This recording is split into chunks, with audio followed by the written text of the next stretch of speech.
Ladies and gentlemen, boys and girls, welcome back to the Canadian Bowler Podcast.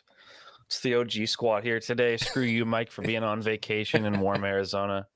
Just kidding, we miss you, Mike. But welcome to the show, everybody. Welcome back. I feel like I haven't been on here in a while. I don't know how long it's actually been, but it feels like a while.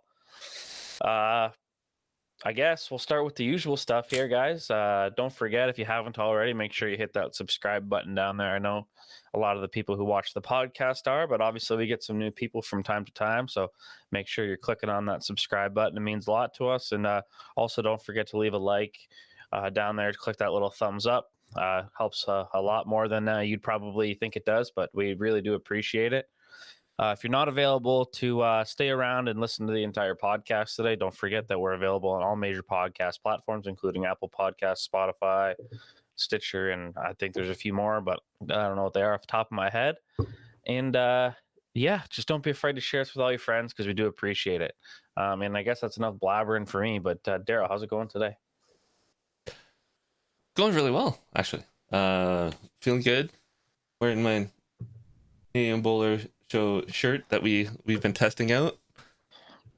Yeah, what do you guys think? If you haven't seen that shirt already, if you're watching the video today, what do you think? It's got our beautiful faces on there. We look a little bit better than we do in real life, but we're on there. Oh, there's something else that might be coming in the works too. You never know. We can't spill too many details, but who knows? There's some things coming down the pipe. If you want to spend your hard-earned money on the Canadian Bowler and help support the podcast, there might be an outlet for you to do that here shortly. Yeah, we're just coming up with some fun ideas, some cool stuff to put on shirts and hoodies and hats and all that.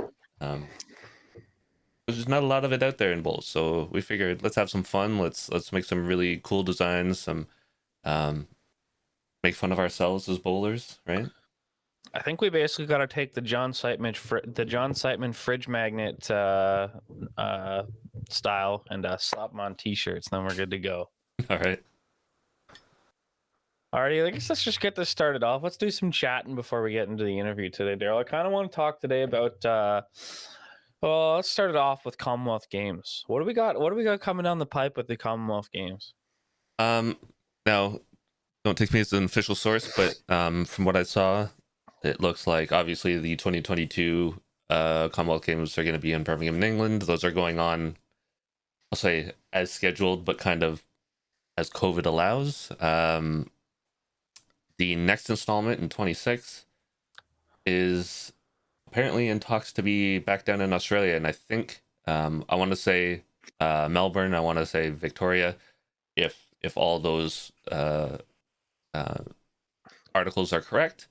But anyways, down in Australia again, which is obviously really good for bowls. Obviously, it's a really long ways away from North America.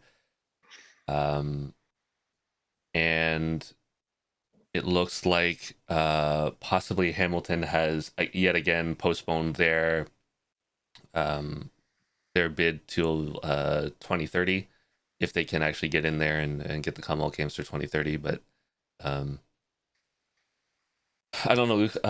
Obviously, it's great to hear that the Commonwealth Games are still going on. It's great that they're in bowls countries, so that's really good for bowls. Every time I hear Canada's in the mix, I get kind of hyped because I'd love to have it in Canada. I'd love to actually, have people go see bowls, maybe get another legacy project in one of the provinces. But it's rough when it keeps getting postponed. Yeah, and I mean, it is rough, but I do have to kind of put the question out there. If the Commonwealth Games does come to Hamilton or Vancouver or Victoria, or I don't even know what else the other names that get thrown around from time to time, maybe throw Calgary in there. Do bowls exist in Commonwealth Games in these places? Like, I mean, we would all hope so, right? But I know we had read in the past that bowls is kind of on the outs of for certain countries hosting because of the financial aspect of it. I know we do have a lot of greens here in Canada, so I'm sure it could work. But at the same time, does the Commonwealth Committee decide that we're going to run that if it's in Canada? I mean, that's a good point. If it goes to a country that's not really interested in doing lawn bowls and wants to do other things for either spectators, viewership, money, obviously is a big thing. If they have to build a giant or green complex in a province, and one that doesn't already have one, are they really interested in doing that? That's a fair question. It's a lot of money. Yeah, I guess it is good to see it go back to Australia. I mean, I guess I kind of have to kind of give the same input that I did on our even our more so in country stuff. I don't really love when one country gets to host things over and over and over again. I think it's nice when it gets to be spread out over different places. But I mean, for us in bowls, it's probably Australia's got to be the best spot for it to possibly be. Yeah. Because I could be mistaken, and correct me if I'm wrong, but I believe that bowls was actually the most viewed sport in the Commonwealth Games when it was on the Gold Coast a few years ago. So, if that's obviously a massive thing, and that's never going to happen in likely any other country in the world. So that's kind of interesting. Yeah, I mean, you send it to a country that's just, well, I mean, arguably the biggest and most hyped up country for bowls in Australia. That's a really, really good thing for our sport. The only thing it stinks is that for North America, the time zones and all that kind of stuff make it sometimes really difficult to watch. Obviously, I watch BPL and a bunch of other stuff, and I miss some of the games because it's like 3 o'clock in the morning or whatever. So really, really cool, but yeah, you want that excitement to come to Canada, but for bowls, it won't be the same, obviously. No, I mean we can all wish it will be, but unfortunately, I don't think it ever will be quite the same. I did hear through a friend of mine in the sport and in a higher up place in the sport than I am that bowls may have a better chance of actually getting into the Olympics than we'd ever thought before. Because I don't know if you've heard of this, but I was told that Olympic sport is looking at having 24-hour live sports during the time of the Olympics. Oh wow. And so that would essentially mean there would be some sort of event going on from AM to PM. And why not have 3 a.m. bowls on the Gold Coast in Australia or whatever, wherever the Olympics decide to be held? I think that's probably our best chance, to be completely honest. That'd be interesting.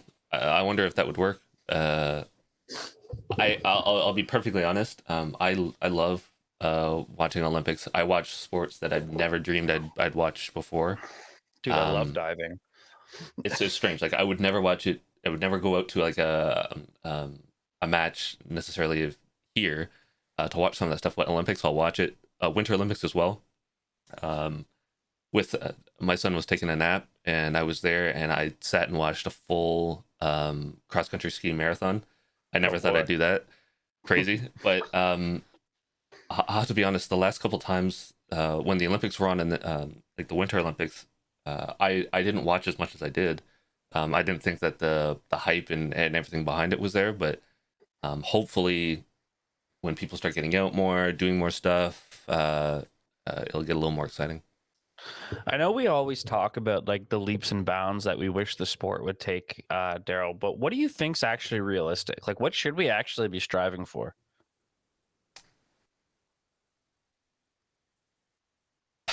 That's a good question.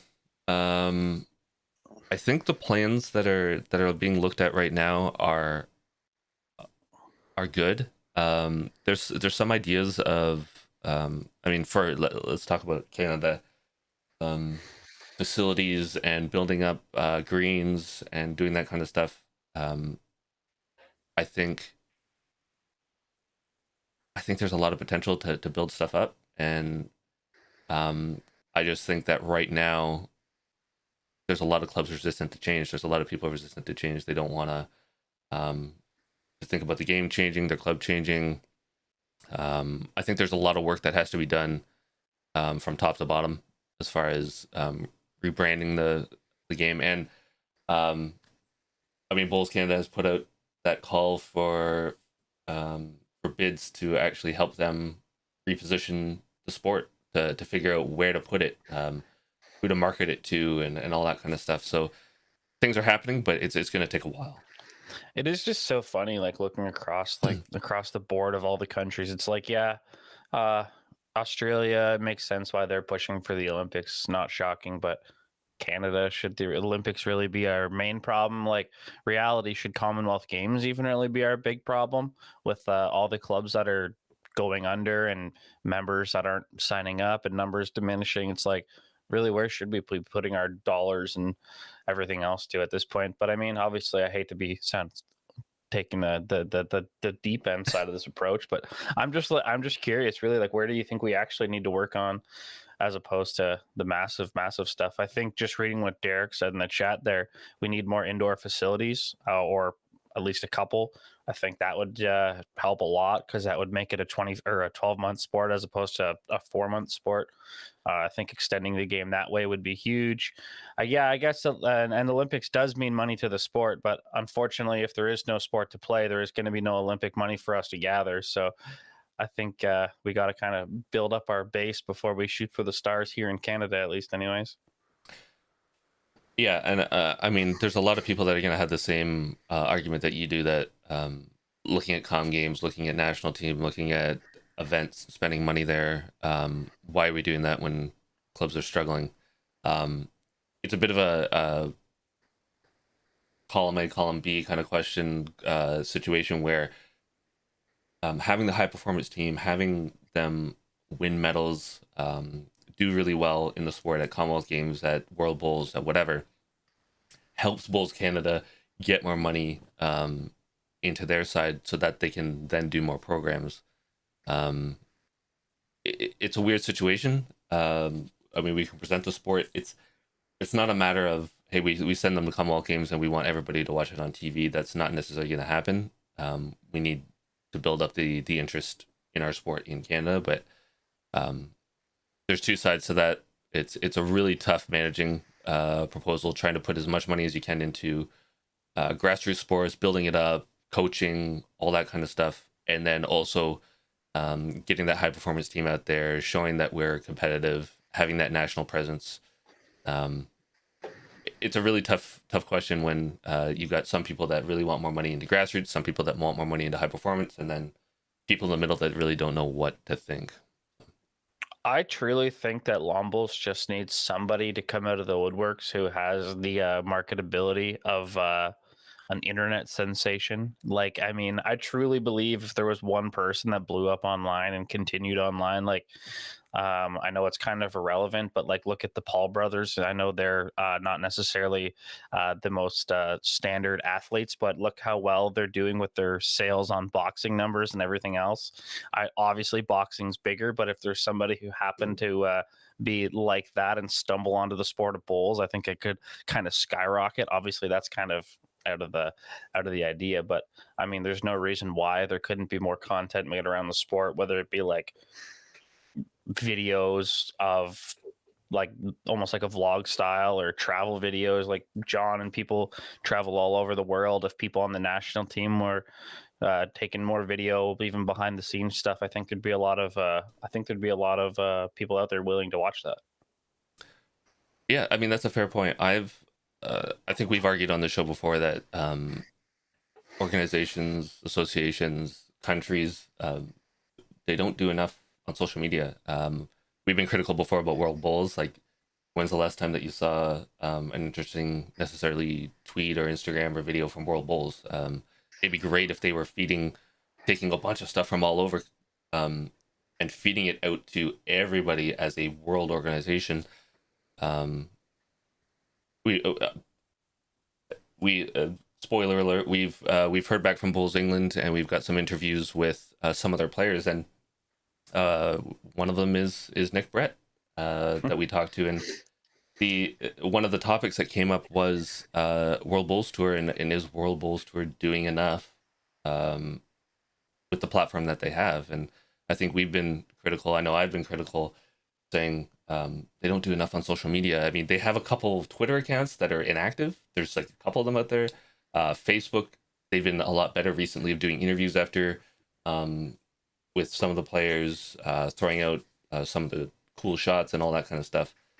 But really, I think with a platform they have, BPL is the same way. Like, with a platform that these uh, um, organizations have, and events have, just try to do as much as you can to grab that social interest. You never know when just one of those videos is just going to pop off and get a whole bunch of followers. True. I am kind of curious. Like I said, I know we've talked about the World Bowls tour before, and we have been probably overly critical on them. But I am curious if like there's not as much going into social media because they have all of their dollars in one place. Like, look how much money they probably spend on the cameras True. that they bring in to record the way they do and film the way they do. I can't even imagine what it costs to even just pay the group of laborers to set up the portable rink. So like maybe that's why I don't really know. That's true. And to answer John Siteman's last comment, no, I don't think a Luke Caldwell versus Jake Paul bowling match would be more exciting because I don't think anyone's getting knocked out. But hey, you never know, I suppose. Yeah, I think you made a fair comment. We really don't know what the budget behind the scenes, all the stuff that they do. I mean, they do a great job with the event that they have. They pay, a good amount of money. They've got a spot where they can get some of the best in the world. The top 16 in the World Bowls Tour is, the who's who in the at least in the UK. It's the who's who of people out there, and I mean, you got to have the money going out to the players to win if you're going to entice them to come back. So, do they have enough money to do a whole bunch of other stuff? Probably not. I guess my other question that I would have for the World Bowls tour is: should the World Bowls tour exist outside of the United Kingdom, as to be considered the World Bowls tour as opposed to the United Kingdom tour featuring some other players? And like the World Series? Yeah. But at the same time, at least in the World Series, they are bringing players in from all over the world to fill these teams. But yeah, I know what you mean. Yeah. Just like any professional sport, I suppose. Yeah, it actually be really cool to see it in other places. But yeah, I could imagine cost of that portable rink going places would be pretty high. Yeah, you'd have to have like 2 or 3 locations and have a portable rink, or like we said, if there was a world class indoor facility at each place. Like, I mean, obviously, if you took a TV crew and set up at the Warilla Indoor Bowls Club, which we've already seen, they have pretty successful TV and filming things that go on there. I mean, you could probably arguably do it in Vancouver. You just wouldn't be able to have a ton of games going on at once because you'd basically chalk up a whole 3 rink green to have a TV rink. True. Yeah, and I mean, I think that goes back to kind of what Derek said and what you said about indoor. In Canada, a big thing in the UK is when we talk to UK players, it's that 4 or 5 months that they may get outdoors, but then the rest of it is indoors, and they just constantly play. In the US and in Canada and North America, we don't have that, and I think that would make like a substantial difference in marketability, people coming in and saying, hey, I can play all year round, rather than doing it for a summer and then forgetting about it. I guess the big question that I have is this is going to sound really, really bad, so I hope really no one clips this and takes this out of context.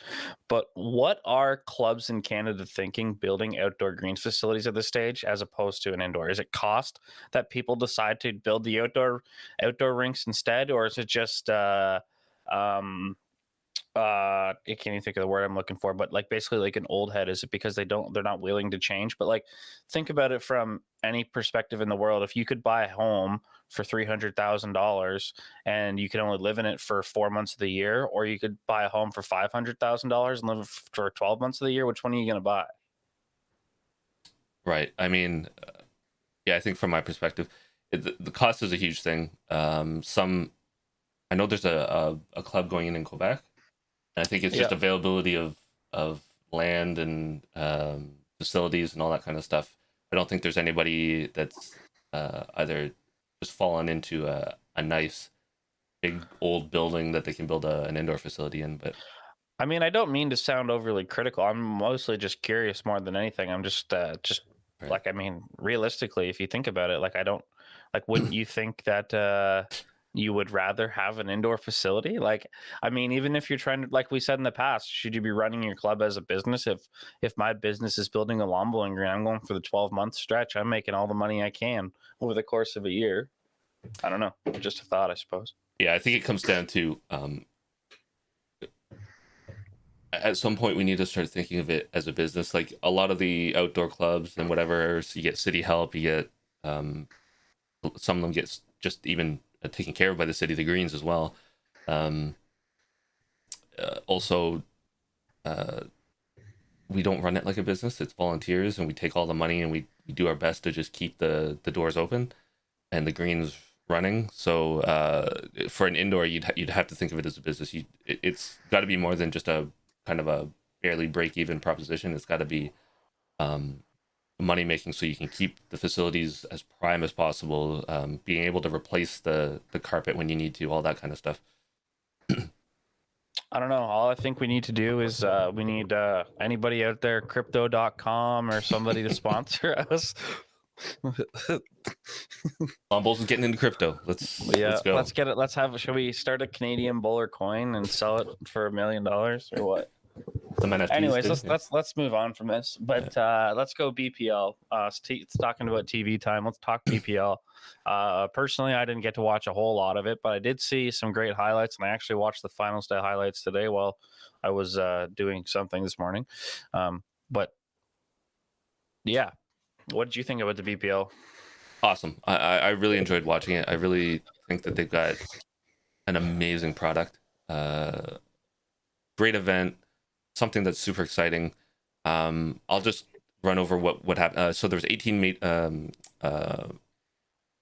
there was a bunch of matches played over the week, February 21st to 25th at the Moama Bowling Club. And if you've ever seen pictures of the Moama Bowling Club, it's pretty nice. It's really nice, let's say. Yeah. So the teams that were in the finals, I won't go through every single team, but just the teams that were fighting to get into the finals. The Moama Steamers were the top of the pile after the round robin. They were 14-4, and that's the team of Ryan Bester, good old Canadian boy, Kevin Anderson, and Natasha Van Eldick, and Coach Ryan Burnett. Adelaide Pioneers, Scotty Thulborn, Wayne Rudiger, Caitlin Inch, and Coastal Carter. Sydney Lions, Ben Twist, Aaron Wilson, Karen Murphy, with Coach Steve Glasson. Brisbane Pirates, Alex Marshall, Chris Rosens, and Ellen Faulkner. Coach Michael Breen. And Tweedhead Ospreys, they won the last two events. Aaron Tees, Corey Wedlock, Chloe Stewart, and Coach Wayne Turley. So unfortunately, Ospreys got dropped in the first elimination final. They lost to the Pirates. Sydney Lions defeated the Pirates in the second elimination. Steamers defeated the Pioneers in the semifinal. Lioners defeated the Pioneers in that prelim final. And then the Lions eventually defeated the Steamers in the grand final. So the Sydney Lions are your BPL 14 champions. It is nice to see a different team win, and I think if I had to pick a team from the start, I think I would have picked the Sydney Lions. Like, that team is just stacked. I mean, even they have a legendary coach as along with three legendary amazing players. So it's not overly shocking to see them win. I will say, I mean, I guess it is tough because we always kind of ride the Ryan Bester train, but it is nice to see them do as well as I did, even with me arguably not as star-studded of a lineup as some other teams. Yeah, it is nice to see some turnover. I mean, the Ospreys won leading up to that one. What is it, like 3 of the 4? So they only missed something like that. They had a win, then missed, and then 2 wins. Some shakeup of teams. So the Sydney Lions bent Aaron Wilson kind of went in there, and I think Aaron Sheriff was on there before. Yeah, I think that sounds right. Because I think he went over to, I think they had a Legends team. So I think he went over there. Great, just awesome shot making. I think John said it best, like great performance from Aaron Wilson in those elimination games. If you get a chance, go onto Bulls Australia Facebook page, check out some of those highlights. They have previously streamed games. You won't be disappointed. The BPL is something to watch. It's really, really fun, and I hope that at some point we can do some really cool events over here in North America. It won't be to the scale of that, but I think they've got a really, really great product that needs to be expanded. Oh yeah, for sure. And like I said, even for like the average viewer, BPL is so much fun to watch. Like I love the sport of bowls. I've said this a billion times over. I hate watching it. I don't really truly enjoy it, but like the traditional game anyways. But watching BPL is fun. They throw a lot of drives, a lot of fast-paced stuff. I mean, the level of competition in that event is off the charts. It's actually insane how many players are top tier that play in that event. So it is cool to see. I would be curious to ask somebody from BPL what it takes to have new teams come in, because obviously we've seen some teams come and some teams go. So I'm just kind of curious what's all involved in that. But yeah, I don't think there's much else to touch on for BPL, but we do have a pretty good interview coming up today. Daryl and Mike interviewed Mr. Barrie Lester, the Australian Jackaroo wine extraordinaire. So yeah, I guess let's run that one. If you have anything else to lead into it, Daryl, give her. But I was not part of this, so I'm not sure what's going to be said. So this is a first time for me as well.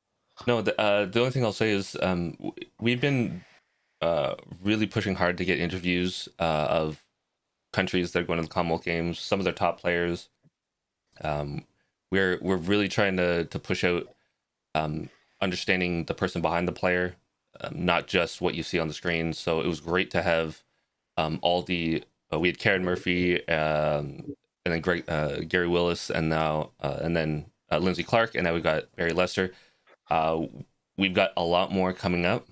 I promise they're not all Australians. We actually have some bangers coming from other countries. I promise. Yeah, Bulls Australia was the first one to jump on and say, yes, we absolutely want to do some interviews with you, which was awesome. So without further ado, let's get to the Barrie Lester interview.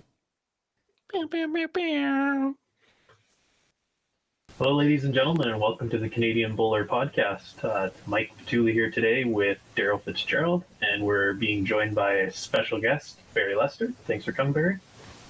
Thanks very much for having me. So one of the things we like to do when we start out interviewing someone is we kind of let you have the floor, sort of give us an introduction to you, who you are today. So give us a little introduction to who is Barrie Lester today. Barrie Lester today is someone that's about to turn 40 very soon. So that's not the greatest intro. I would have loved to say 30, but I'm turning 40 on the 24th of January. Age is only a number, but yeah, look, I'm really keen to start a really exciting new year and starting off with a milestone in my age, and then hopefully picking up a few milestones out on the bowling green. So I've been playing the game for 25 years now. Took the game up playing under my dad. I had a few injuries playing other sports and found that I might be pretty good at bowls, and I also won't get injured. So those two things I really enjoyed, and loved spending time with my dad as well playing bowls, and soon found out it was a safe, mature environment to be in, a bowls club, and enjoyed the company of my elders and the real community side of things, and just fell in love with the sport. But as a real young person through primary and high school, super competitor, wanted to be an athlete from as far as I can remember. Always wanted to be an athlete first, or a sportsman first, and then bowls just ended up being my chosen sport. So been lucky enough to now play multiple Commonwealth Games and World Championships and travel the world, and be lucky to be part of the Jackaroo squad on and off for about 15, 16 years. So yeah, very fortunate to have played the game for so long and reached the heights I have, and it's a very humbling experience being able to play for your country and represent your state, and etc. And I don't take that for granted, and yeah, really enjoy the position I'm in, and really like helping others around me at the same time. That's awesome. I'm actually on the wrong side of 40. I'm now 41, and I've got the white. You don't have the white showing up. I have the white. Oh, so. got a couple coming through. Yeah, but the barber fixes that up. Nice, very nice. Just to round out your highlights, we've noted 2 World Outdoor medals, 3 Commonwealth Game medals, and you're currently the bowls coordinator at the Burleigh Heads Bowls Club. So before we get into your bowls career, in Canada, we don't have a lot of paid employees at clubs. It's a lot of volunteer stuff. For your position, what do you do at the club as a bowl coordinator? Well, one of the core areas is definitely sponsorship. So promoting the game, promoting the club, promoting our position in the community and the impact it has. So we're a highly visual club, so we have millions of people drive past yearly. So we have a great position. So where sponsorships want to get involved, and so we hit them with the numbers and tell them that it's a great opportunity for their business to not only promote their own business, but to get involved with a community club. So I really like getting involved in that side of things. It's a competitive part of my job. So being a competitive person, that's what I really like. Running the day-to-day competitions, club championships, and then trying to promote juniors, running a junior scholarship program, in which we have a junior academy, and we try to sign up scholarship holders year to year, in which then the club supports them to go on and be bigger and better at what they are currently through the support. So it's a multifaceted role, working with the board of management under our general manager, Justin O'Donnell, funding for grants, looking at facility upgrades, upgrading our bowling facilities at all times, and just looking to do things better and smarter. One of the current things we're looking to do at our club is be a bit smarter with our carbon footprint. So make sure we're smarter with our paper use and our power use and water use, etc. So it's, like I said, it's a multifaceted role to make sure that the bowl side of things are ticking along well. Wow. Yeah, it sounds like it's actually a thing that a lot of Canadian clubs should try to implement. I think few clubs do have not so much a bold manager, but it's essentially a paid staff member. But that's actually a great idea to sort of touch all those bases that you're sort of talking about there. Thank you. So you're part of the Jackaroos. You have obviously it's a legendary team, lots of up and coming superstars. What does it take to make that team but maintain your spot on that team? I think the one of the ones that always stands out for me is making, I guess, it a priority. So choosing what you want to do in life. We want to put what we love and care about in our life as a priority. So obviously our family and our work, but for me, I love the game of bowls. I love being a part of the Jackaroos environment. I love trying to learn and develop my game day to day, year by year. And there's no better place to be than part of the Australian Jackaroos squad to do that. And so I've made it a huge priority in my life for many years, sacrificed so many things. I was just chatting to one of my best friends just the other day, and he had a wedding anniversary, and I couldn't reminisce about his beautiful day because I wasn't there. I was actually competing at the World Championships. So when a photo comes up of someone's wedding anniversary and you couldn't make it, it does sting a little bit. But once again, they're good friends and they're family and so on. So they understand what my life revolves around in terms of my sport and my commitment. So making it a priority, and then after knowing what your priorities are, I'm a bit of a goal setter. I like to write things down. I think everything I choose to do, I'll write it down. But once you know what your priorities are, and then you can allocate what time is required. So if it means a certain amount of hours, days, weeks of the year, and then you go from there. So that's how it sort of rolls for me. I was first a member of the Australian Jackaroos in 2005, and 17 years later, can you believe it? I'm still hanging around.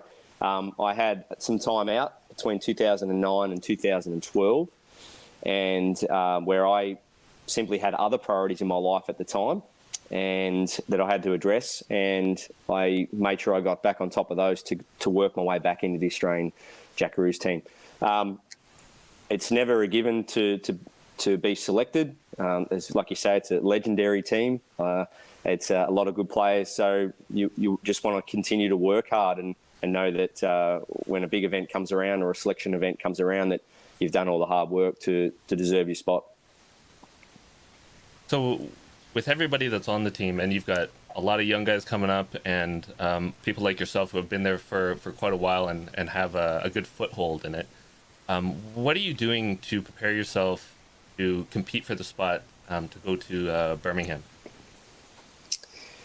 One of the first things we're lucky to do is we can lean on past players or even our current coaching staff. So Australian coach Gary Willis, assistant coach Karen Murphy, they've been there, done that, played at the highest level. Both Karen and Gary played in the Manchester 2002 Commonwealth Games. Manchester and Birmingham only up the road from each other. So we can lean on them directly about what it's like to prepare and play in a Commonwealth Games, on that soil.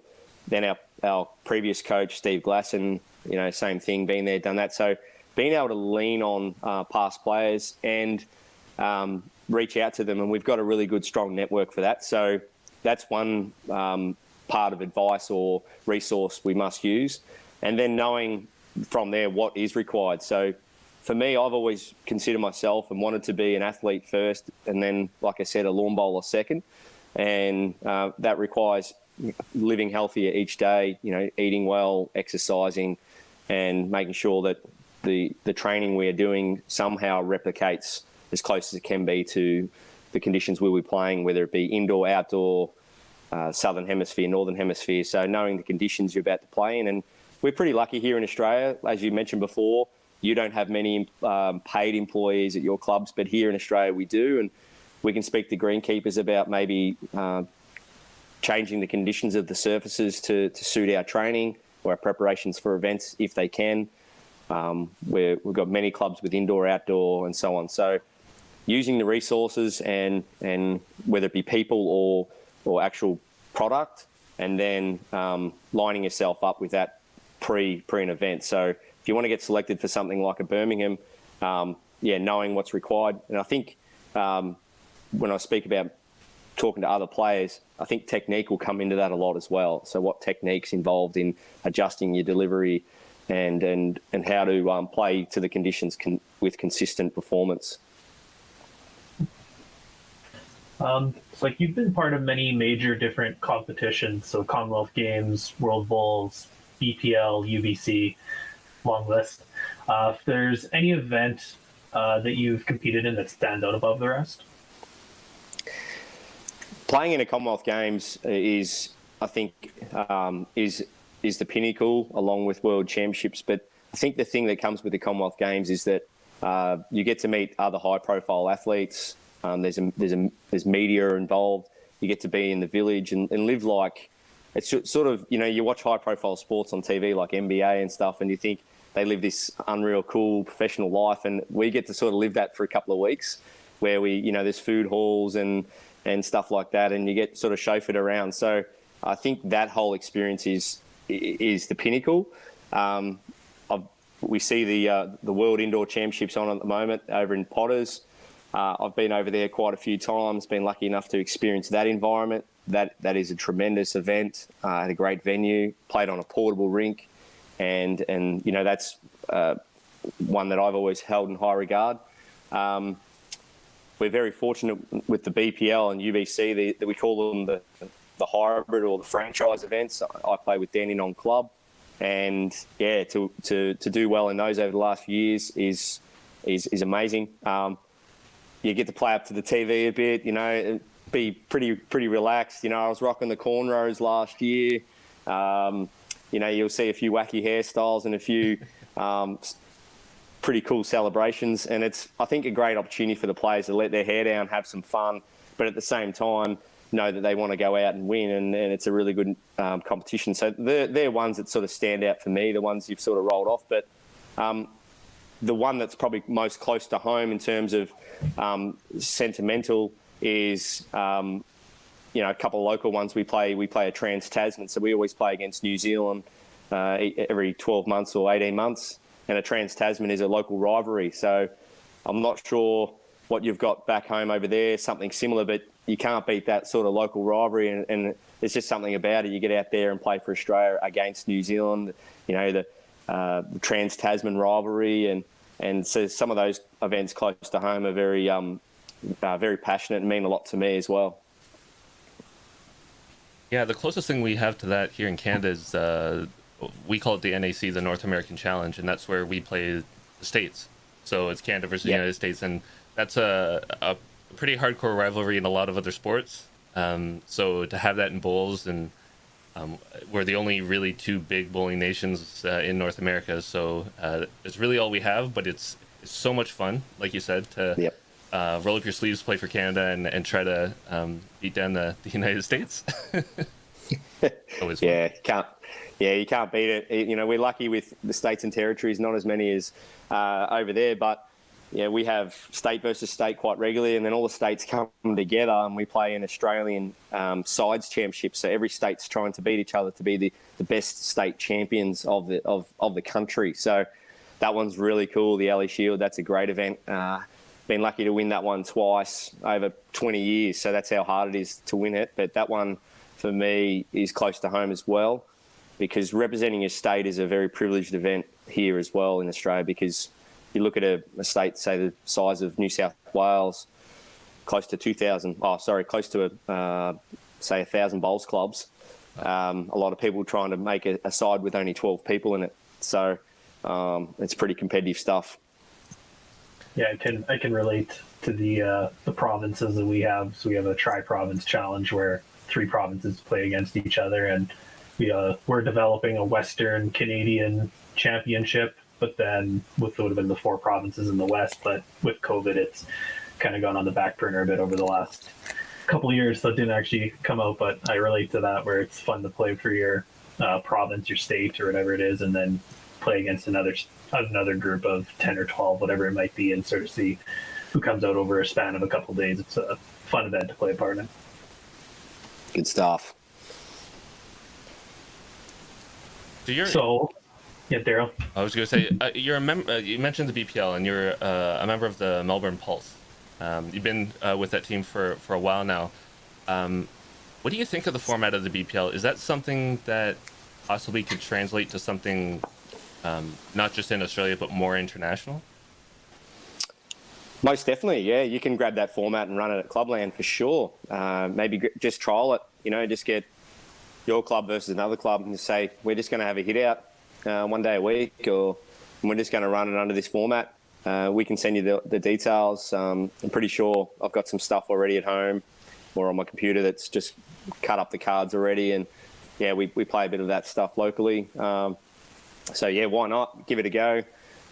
So yeah, with the scoring system, the power play is pretty popular out there at Clubland now. They might play a corporate challenge where businesses and they come together and play against each other, and 9 times out of 10 they'll throw in a power play. I've played in tournaments where you're not allowed to play any driving shots.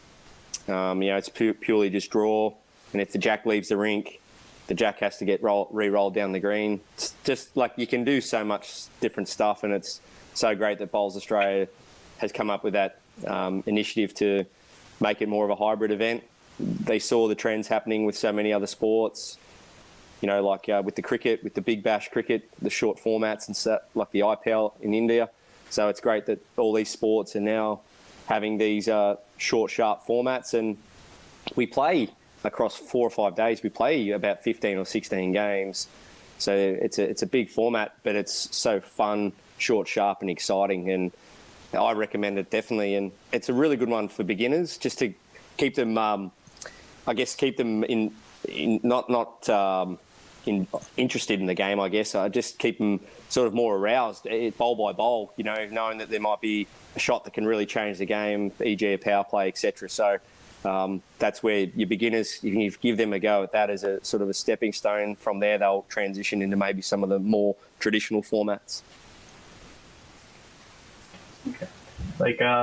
One of the things we've been sort of seeing with different news articles is the Commonwealth Games could be on a little bit of a shaky ground. There's kind of talks about how the formats that are being used there maybe aren't as TV friendly, things like that. So what do you think Bowls maybe needs to do to sort of lively itself up, make it more mainstream for bigger audiences worldwide? Well, I'm always one of those ones that loves the tradition of the game, but I'll also do anything I can to modernise and spice up the sport and get it out there to mainstream media. I try to do as much as that I can within the rules and regs of the sport. I do look at other sports and I go, wow, there's so much going on top of the sport. Like, I love going to the Formula One Grand Prix here in Australia, in Melbourne. But you go to the races, and I'm only probably going to see Daniel Ricciardo because he's Australian, but I'm probably going to the races because there's so much else going on as well. I think so the more we can promote the game, in which we're doing really well here in Australia, BPL, you can go along to the BPL. There'll be some marquees where you can buy apparel and stuff, and there'd be music going and stuff. So to make it a fanfare event. So the Commonwealth Games is really good at that as well. I think we would have had sometimes our games in Gold Coast 218, 2,000 or 3,000 people in the stands. They had Mexican waves going, and they had people on the mic trying to gear up the crowd. So I guess that's all taking shape. And I think bowl's been such a high participated sport. I think it's always going to be in good stead to be in favour with the Commonwealth Games in terms of being a sport that will be played for years to come. I'd be very sad if it wasn't, and I don't hold the answers to why it wouldn't be. But for me, I think you only have to look at the participation numbers around Australia, and in terms of, and I can't speak of Canada, I'm sorry, but our participation numbers are through the roof, absolutely through the roof. People are going out and enjoying lawn bowls and barefoot bowls, especially COVID times, being outdoor. They can grab a drink, something to eat, and just chill outside and have a bowl. So that's where the game's at. And we're actually leaving other sports behind in that area because we are outdoor. So for a lot of the indoor sports may suffer because they don't have that opportunity. But if I was to think off the top of my head, like a sport like table tennis or something, it's in a stadium. Maybe they do it outside in beer gardens. Like just thinking outside the square, if they were to try and change up how they wanted to do it. The beach volleyball at the Commonwealth Games is a huge winner. It's on the beach. You can't go wrong. Yeah. So you can see why the numbers and crowds are so good at the beach volleyball. But we're doing great things in the game. And I know the Commonwealth Games Association and everyone involved knows that. So I think bowls is in a great position to be able to keep their spot. And I think the best thing is under the World Bowls banner, the sport's always working together well on a continuous basis to see how we can create initiatives to promote the game. So I think everyone's doing their bit, and fingers crossed we can maintain our position in the Commonwealth Games. So one of the changes that they've actually put in for this coming Commonwealth Games is mandatory colored bowls. So red set and a blue set for teams, and you either play red or blue. You know who's who and what team's what. What are your thoughts on that kind of a change? Well, I actually like it. Having experienced the World Indoor and Potters and that with the green and red, I actually do like it. I don't think I've ever in all my years watching PBA bowls ever heard a complaint about it. I haven't actually heard someone go, oh, why don't they use other colours? So clearly it's not broken in that regard. I think at that level, when you're only looking at 5 men and 5 women in each team, it's not like you're looking to cater for 30 players from each country that has to get a whole set of bowls for those colours. So I think it's a good thing. I think for TV it'll be really good. Once again, it's new, so it's topical. But like anything, it'll just be another conversation down the track. Part of the Commonwealth Games under the bowls umbrella. I look at what cricket's just done now here in Australia, and I'm pretty sure it's Test cricket all worldwide now. They've got numbers and names on the back, whereas Test cricket never had that up until probably about 5 years ago, and no one even speaks about it now. So, but at the start, it was, oh my God, they got numbers and names on the back of their shirts. Wow, what are they doing? Test cricket. So to transition, I'm sure the players, the countries will just adapt. And then once they've got that set of bowls, off they go. And it's going to be great to be able to see country versus country, colour by colour, I think. And so I think it's another good angle to the game. And from a spectator point of view, I think it'll be fine. So you do have quite a presence online, social media, your own website, and you're a mainstay on Australian programming, the Bowls Show. So has it always been a goal to be on the media side of bowls to help promote the game? I definitely sort of fell into it. I think one of the main things that started that was I was the only Victorian to play in the 2006 Commonwealth Games. And the Commonwealth Games were in Melbourne. So the phone was ringing a fair bit in terms of local media. So that all happened so quick. I didn't see it coming. And then from there, I seek to get some media training, and it was something I enjoyed doing, knowing that, you know, the bottom line is I get to promote the sport and get the game out there. And if anything gets a high number of views, or I can collaborate with a brand, and that's all about getting the sport noticed, I've really enjoyed that. So been lucky to work with Bowls Australia at head office and out on the road in club development, and work with Bowls Australia on many initiatives. So if one of those initiatives revolves around a media campaign or something, and it's about helping the sport, I've love to be involved. So yeah, early days was very nervy, didn't know what to do. I've watched back old clips, gone, really, did I speak that bad? How bad was my hair? Oh my God, Barry, you look like you just fell out of bed. But no, I did. I went and got some media training, and it helped a lot. And I'm very lucky to, have been given the position and been asked to help out over the years. And kudos to Bowls Australia, who've been lucky enough and done a great job in securing a lot of corporate partners, which helps the sport and help us have a bowl show and radio podcast and so on. So without these corporate partners, we can't do it without them. And our fellow Jackaroos are doing really well when they get the opportunity as well to get out there and speak and promote the game. So speaking about that, you've got, if you look at YouTube, you've got a bunch of videos. Bowls and Beyond is one of them, where you talk about different parts of the game. Something as simple of what to put in your bowls bag and what you should have on hand in case something changes in the environment. These kind of training videos, and on your website you offer training as well.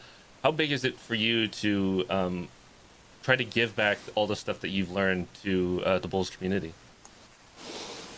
Yeah, great question, Daryl. When I was young, I was fortunate. When I was 16, I had a gentleman come and join my club. So back in 1998, there was probably well over 2,000 clubs in Australia. An absolute legend of the sport comes and joins the club I was playing at. Like, the chances were obviously, 1 in 2,000. But, been there, done it, competed in the Commonwealth Games in Edmonton, Canada, and he basically mentored me and gave me all these great life lessons in the sport and where he'd travelled and what he'd done.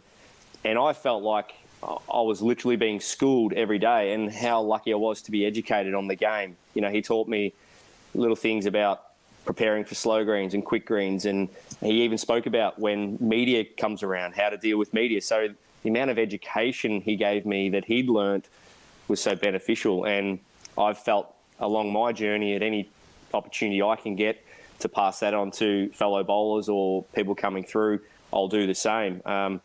So the website's basically around my training and around what a lawn bowler gets up to in their spare time in terms of getting in the gym and maybe doing some promotional work and so on. So I was lucky to have a scholarship at the Victorian Institute of Sport. So in Victoria, there's a full Institute of Sport where you'll train with aerial skiers, you'll train with weightlifters, athletes of all sports, swimming, and I got to train with them and around them daily as a scholarship holder. And that was the environment that trained my mind to go, wait a minute, this isn't just a game I play on the weekend.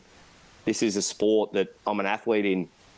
And so I want to help people when I train them, maybe eat better, prepare smarter, and know that when it's going to be rain, it's going to be slow greens, quick greens, that we've got a mechanism ready in their training that they can roll out come game day. So I'm really passionate about my coaching, and I've been lucky to mentor a few juniors over the years. And it's a position I'm humbled by, and like I said, to be part of the Jackaroos for a few years now, a lot of the information I've gained from those around me, my peers and my coaches, and that I just want to grab it and share it. Don't ask me to write a book. I'm not. I think that I could maybe do a documentary series with some other bowlers or something cool like you guys are doing. I think there's a lot of information out there, and one I'm really doing a lot of work on at the moment is helping bowlers get away from more of the traditional style of delivering a bowl, and that is now the modern way. And you'll see 9 times out of 10 everyone that delivers a bowl on TV do it with their body weight moving forward. So it's something that's happened in the sport probably about 15 to 20 years now, as opposed to the you'll see the photo back in the 70s and 80s of someone delivering a bowl, and they'll be back foot will still be on the mat, and they'll be down watching on the follow through. You won't see those anymore. The bowler is already up, walking off the mat and following their bowl. So that is fact. That's happening. And so the body weight delivery is here, and it's up to the players to adapt now. And I'm really excited about helping players with that, because I became a body weight bowler about 10 years ago when I started playing on slower greens overseas and stuff. And it was through the help of Steve Glasson and Robbie Dobbins, etc., that helped me change my technique. And yeah, so that's something really exciting about my training, and I love to help others with. So going back to the website there, pretty nice website. We were clicking through it the other night, Daryl and me, sort of seeing the different things on there. One thing we both did notice that you are involved with the marketing and branding of wine. So how exactly did you get into the marketing or branding of wine? Yeah, you've done your homework all right. Yes, great question. I've got a bottle here, of course. So nice. There it is. That's a blessed Sauv Blanc. So what blessed is just my name in short, Barrie Lester. But it was a very, very chance moment, gentlemen. I was at a tournament. After the game, you go inside, you have a refreshment, sit down, have a chat with your opposition as you do, and you just ask them what they do and vice versa. And the gentleman I played against, his name was Glenn Skelton, and he owned a large wholesale liquor alcohol business. So, and it was great chatting to him about that and getting to get to know him. And within about a month's time, I was sitting in his office in his house, and he was telling me that he wants to bring out a bottle of Blessed wine and sell it in bowls clubs. So that's how quickly it happened. And the only reason it happened is because Glenn is an absolute gentleman, and he just wanted to support me and my family. And that was about 6 months out from the 2018 Commonwealth Games. So he said, Barry, we'll work together, we'll collaborate. I'll have you do some coaching clinics at my club, and vice versa. We'll create a wine range. And straight away, we partnered up with Bowls Australia, and 50 cents to every bottle of wine sold went into Bowls Australia's disaster relief fund. And the money from there goes into helping clubs that go through any natural disasters such as fire and flood and any theft and so on. So we're sold out. We are sold out, but it's a new year. Watch this space. We'll see what we can do. The red wine went really quickly, and the white wine, there's a little bit left in certain parts, my pantry being one. But yeah, it was a great thing. Would I have ever thought I'd have my name or brand on a wine bottle? No. But I will say this, the role of a Jackaroo, the role of an athlete, and I said it earlier about the sacrifices and the time and the invested commitment. There are many juggling acts to happen. You've got to juggle work, family life, and that, and you cannot do it without the support of your employer.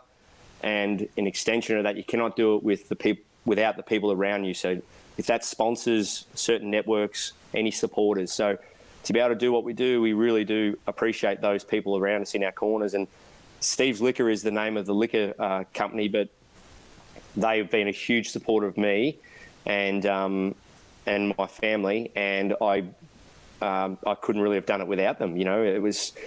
There's been tough times along the journey, and this was a great thing that fell on my lap, and I'm forever grateful for it. So being able to network with people within the sport is something, it's quite important. So you mentioned that the wine helps to support the disaster relief in Australia. Notice that you do a lot of work with charity, bringing awareness to things. I know that when you talked about having the hairstyle for the BPL, that was also awareness. I would love to hear what kind of things you're passionate about as far as supporting and bringing awareness to. And the second question is, are we able to get that wine in Canada? Oh, Daryl, for the right price, we can do anything, mate. I'm hoping it tastes better than whatever's in your mug right now. Anyway, so. Right. No, look, I'll see what I can do in that department. I would love to. I had some inquiries in another country last year, so I'll see what we can do. But as hopefully blessed wines grow, hopefully we can get into some more countries. But yeah, so I guess what I love to do is if there's something that's close to me, I like to, I guess, utilise my position, and it helps me stay humbled, I guess, to be able to help produce or promote any really important messages. So, unfortunately, I've witnessed close friends lose loved ones through breast cancer. So years ago, I grew a big beard, not quite as big as yours, Michael. Nowhere near as big. Grew my hair long, and I didn't touch my hair and beard for about 18 months, and then shaved it all off and made about $3,000 or $4,000 through donations of the bowls community, and and through social media. So, I guess the question is why not? A friend of mine, a really good friend of mine, was suffering from bowel cancer. So I auctioned off a set of bowls and made $1,200 and just donated that to bowel cancer. So I guess why not? The bowls were slightly aged and meant a lot to me. They were a set of bowls I'd used at Commonwealth Games and that, but they were probably going to just be put in the garage. But I want to promote these messages in my community, e.g. the bowls community, because they're important messages and they're close to me. And my wife suffers from a condition called endometriosis, and she has done for 10 years now. And the colour for that is yellow. So we wore yellow ribbons last year in the BPL. I happen to wear yellow ribbon in my cornrows. Yep. But it's a conversation starter, and I guess the result I was after is to get the message out there. And when I say it does keep me humbled, the fact that I did, the fact that I did get messages from people all around the world through my network saying, Barrie, thank you. My wife, my sister, my mum or whatever suffers from symptoms. We actually went and got her looked at, and now we found out she has endometriosis. So so to make that impact is what it's all about. So I'm passionate about friends. I'm passionate about family. I'm passionate about the people who have supported me. And if I can repay that favour in terms of promoting a message and making sure that, we're all working together, that's what I'll aim to do. And but I really love animals. I'm a bit of an animal lover. I'm a country boy. And, so anything I can do that in that space moving forward as well, I'm pretty keen to do too. So, but the current one I'm really passionate about, as you heard me mention before, is carbon footprint. I'm an ambassador for sports environment over here in Australia, and we are helping bowls clubs and sports clubs all around the nation know what their carbon footprint is and what are they doing with their current sporting environment and how are they leaving it for the next people to come along. What is your plastic usage, your paper towel usage, and so on and so on. So we can all do a little bit better in that space and know that, we're not affecting landfill and our environment too much. Quite a many things there that you've been involved with, and it's actually quite a admirable thing to, as you're saying, use your sort of status or your position that you have there in Australia and kind of use it for the greater good, which is always an important thing to do, try and pass it on to anyone. So very admirable there. Kind of leading with that in regards to sort of your status. So your play on the Jackaroos national team, what sort of advice would you have for athletes that are looking up to you and wanting to potentially reach their national team or make it to that international stage someday? I think the key word there, Michael, was athletes. So we need to, and I think if in general the sport all around the world needs to continue to be spoken about mainstream and in a serious manner, is that they need to know that these bowlers are out there. They are treating themselves like athletes. They're doing all they can in their training. And it might be only a small thing like going for a walk a couple of days a week, or it might be monitoring your food intake and eating a bit better. But that's someone with that athlete mindset. Don't have to look like an athlete, you know. We know there's many people out there that play sports that might not necessarily fit that mould as an athlete, you know, in terms of weightlifters, etc. But they do what they can within their sport. So us lawn bowlers, we treat our game seriously. We love the game, and we are doing all we can to be the best we can. So I think for anyone coming through, finding out what levels you want to get to, what goals you want to reach, and then what on the back of that you need to do to reach them. And that will, a lot of it will revolve around doing a lot of the extra things in terms of your training and your preparations and the mental side. I think when I look at, and I think anyone probably agrees, when you look at any game of bowls, whether it's on a YouTube or a live stream or whatever, you'll notice even the best, at some stage there'll be a very strong mental side or component to what they're doing. You know, whether it's tactics, trying to stay composed, have patience, you know, all that kind of stuff is all mental, and then the physical is the actual action of delivering that bowl under that mental environment. So then focusing on that a lot. So you know, it may be reading motivational books or watching motivational movies or listening to podcasts or whatever it may be, but working on your mental side as well. And the one for me that always stands out is surrounding you with other people that, one, want to support you and what you're doing, and two, that have similar mindset, you know, similar motivators. So if you can lean on someone else that's sort of on the same direction, they might be doing it in their workforce, or they might be doing it in something else. But the environment you place yourself in is so important. And yeah, I have a few quotes I stick by too, a few motivators that's sort of in the back of my mind that I keep going by. I know a big one I used in 2016 at the World Championships. We lost to England in the triples final on an extra end. You know, you're trying to win a world title and you're losing on an extra end. That is what it is at the time. You're gutted, you're shattered, you know, you're one delivery away from a gold medal at a world title. But how long do you hold on to that for? Is it days or weeks or months? It can't be that long. And so a motto I used within 2 or 3 weeks of losing that particular game was a Bob Seger quote, Bob Seger song called "Turn the Page." And my dad used to play it growing up. He's a big Bob Seger fan, and which I am too. But so come January 1, 2017, I literally said goodbye to the heartache and I guess the feeling of, didn't quite get that gold. Were we proud of our efforts? And yes, we were. And did we play great? Yes, we did. But I felt days after the World Championships, I was really worried about my performance moving forward, looking back. Whereas I said to myself, no, I have to start the new year looking forward, being a Commonwealth Games selection year. And I ended up having one of the best years of my life.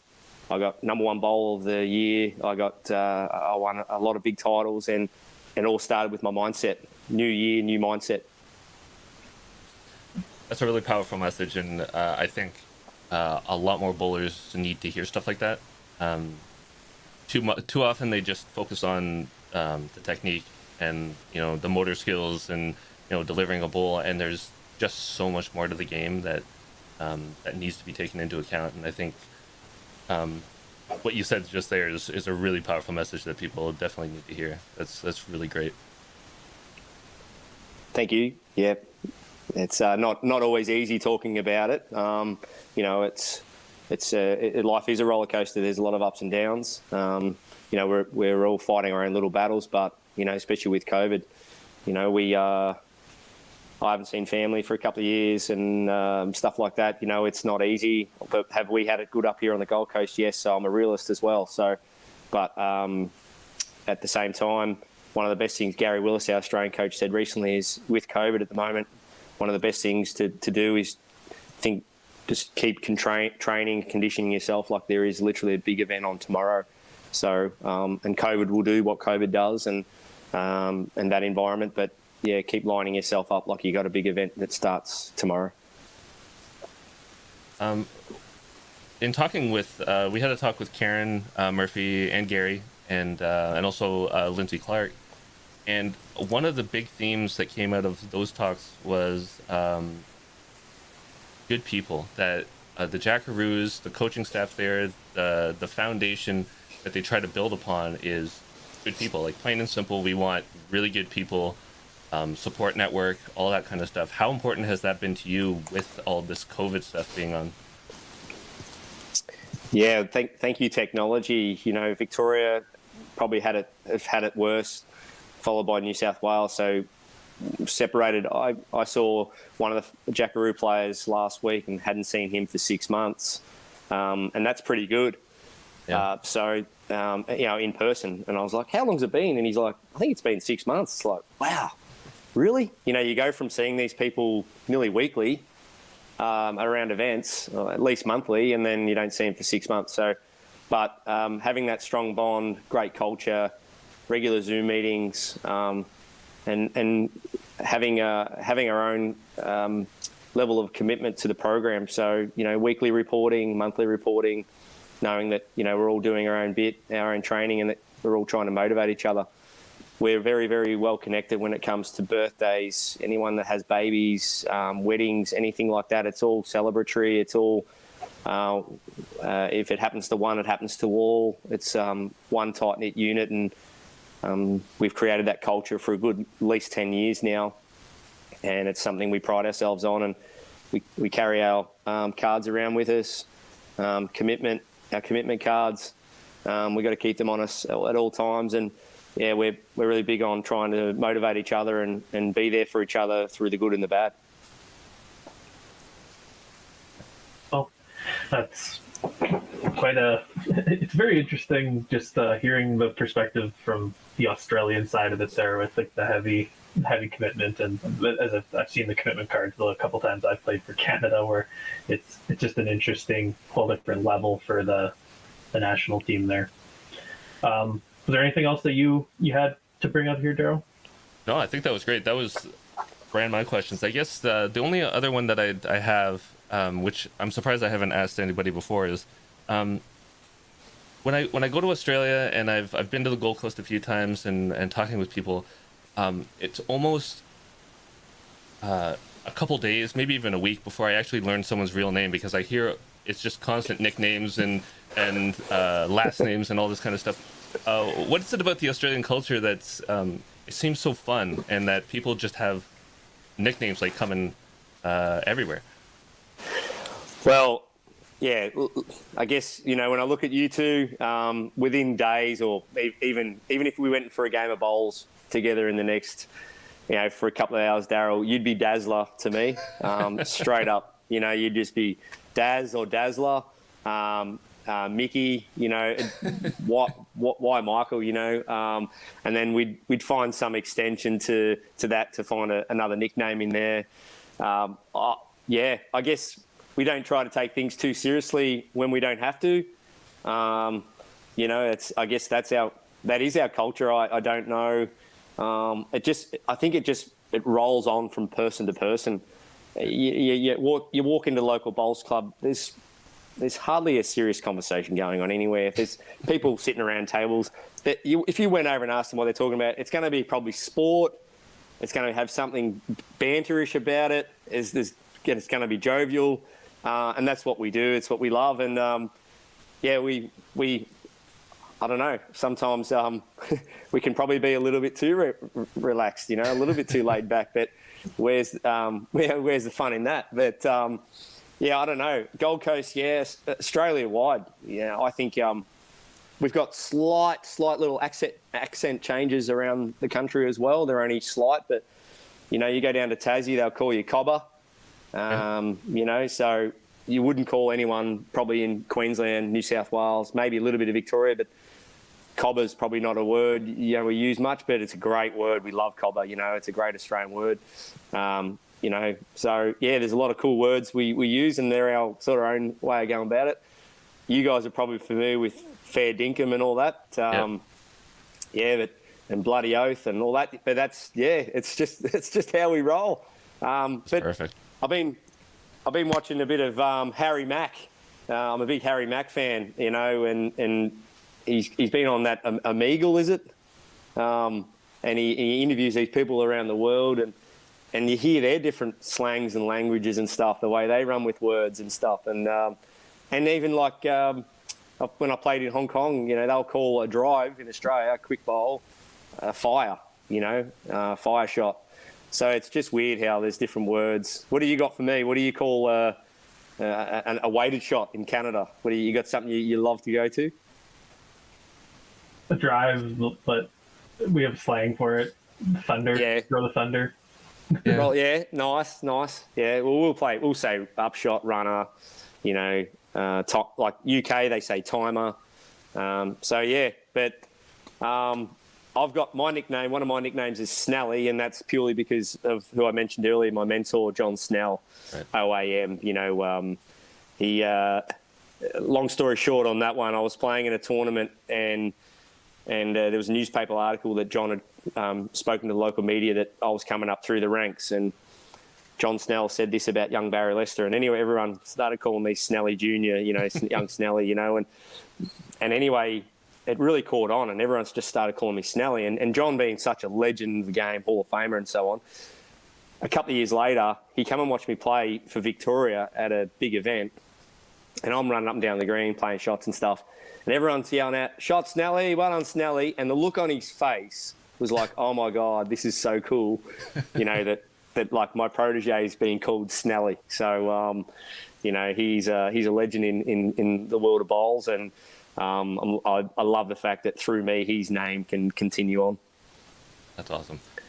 Yeah, it's just been interesting to go there and just hear so many nicknames and have no idea where they came from. Okay. And being able to ask people, it's like, how did you get called? Dealing with Bowls Australia to get in touch with you, it was always Baz. And, Barry went out like the first email, and then it was just Baz after that. So just fantastic. I love it. Yeah, there's some classics like Nathan Rice, 6'3" or 4". He's about that thick. Lurch. And that's been around forever. Aaron Sheriff, Omar Sharif. So everyone knows him as Omar. No one calls him Aaron. Corey Wedlock.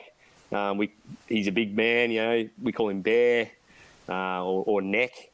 So no one calls him Corey. So it's weird when we do have to, us players, when we do commentate some of the games. Actually, we only call them Bear and Neck and Lurch and Omar, and we have to, wait a minute, there's probably people watching that aren't familiar with their nicknames, so we better call them by their first name. So, so it's one of those ones.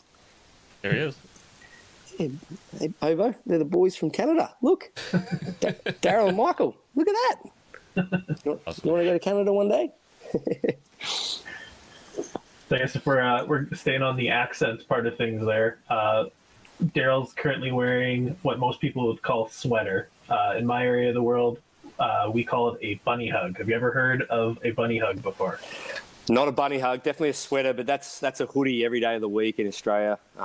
Just a hoodie, yeah. So we rock the hoodies in bowls over here, or a vest, so just like a sleeveless jacket. The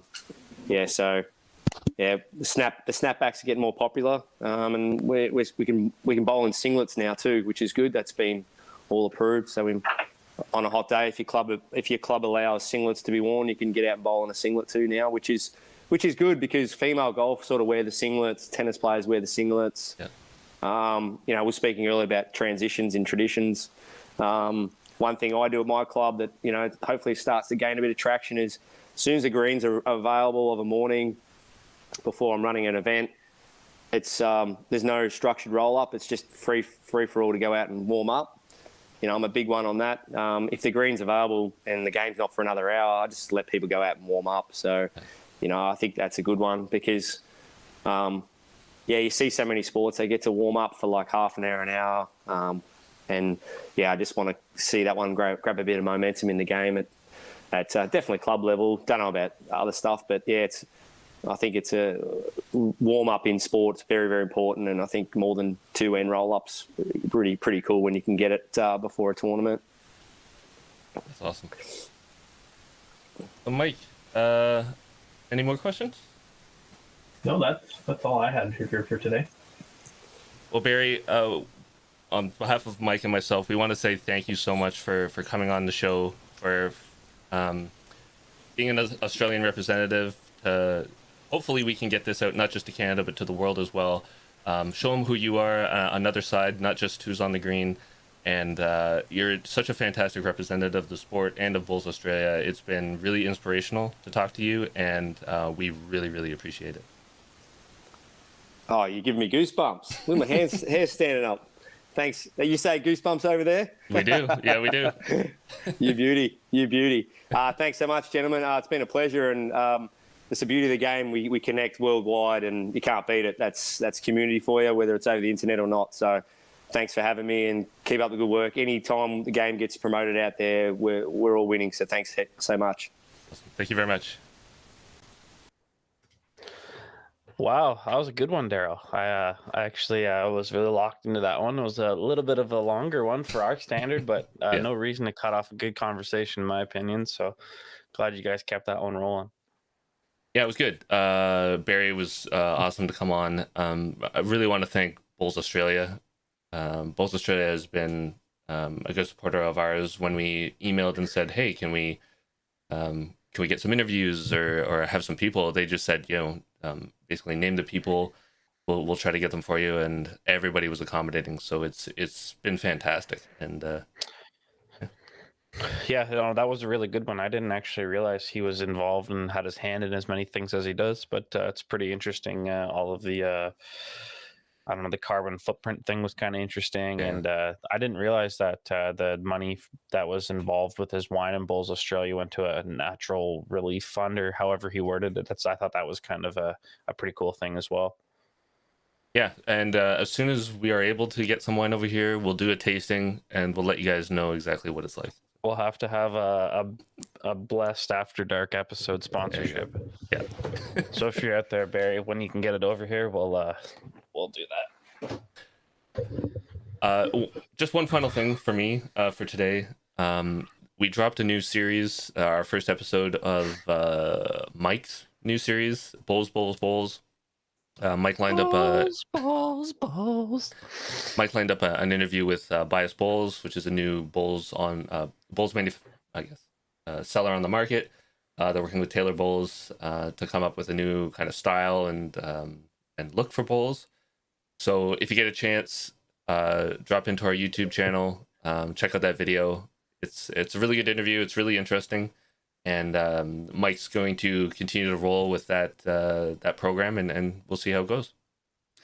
Yeah, it's pretty good stuff we got going on there. Hopefully we can get a few more, and then when all the sponsorship offers come through, we can decide on a official bowl of the Canadian Bowler podcast, but maybe that's like 400 years down the road, who knows.